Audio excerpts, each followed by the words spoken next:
Hello, you! I was diagnosed with ADHD this year. Can you hear that in the background? It's the rumble of the neurodiversity bandwagon approaching. It's big, it's sparkly, and it distracts everyone who sees it.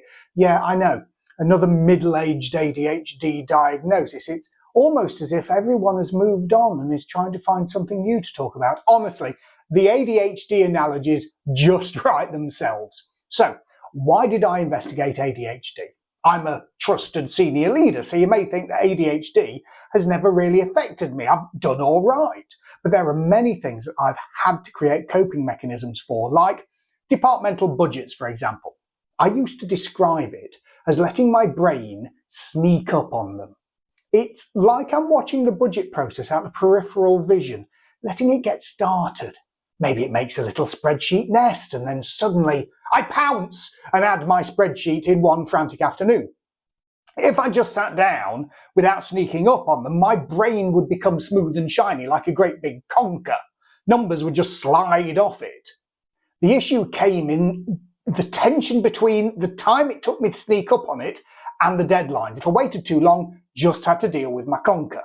Thing is, before I started talking about how it made my head physically hurt and sometimes I needed to cry about the task, I sort of thought that lots of other non-number discipline leaders were having the same problems. No, it was just me. Dealing with meetings was another coping mechanism.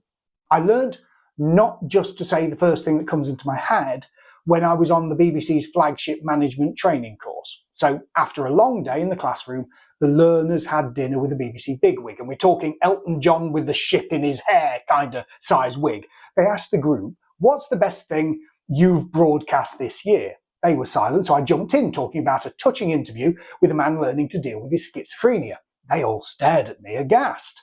I still wake up in the middle of the night to the phrase from one of the bigger boys in the class. That's the best thing the whole of the BBC has broadcast this year.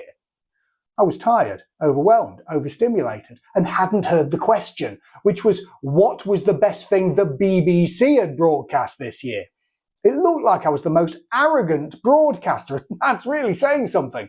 And because I now understand my ADHD, I can kind of forgive myself for the then determined attempt to justify what I just said, rather than, as I would do now, say, oh, I'm so sorry, I misheard the question. I've learned to listen more and only talk in meetings when I will add value. And for anyone who's been in a meeting with me that's thinking, well, that's bollocks, that arse joke added value and you know it. So what's the point of this? The monologue, not existence. There's lots of books that can help you with that, though they make some people get a bit fighty and crusadey. The point is, there are people that have extra mental load. They have mechanisms and strategies for the things some people just do. They have more steps, more inhibitors, more thoughts. Some would prefer a bit of space, a bit more time, fewer rolled eyes in meetings. And I suppose, like I used to think, they're wondering why corporate life is a bit difficult and why do other people seem unaffected. But I want to end on a really positive note though, because there are times when an ADHD brain flies, when it hums like a freshly serviced sewing machine. It sees things from a different perspective, has great pattern recognition so can solve problems quickly, can put down one project and pick up another immediately, can run many things concurrently. Fine, there are bits that need extra thought and mental load, but ADHD brains are hugely valuable because when the fit hits the shan and the crisis begins, I can see the goddamn matrix.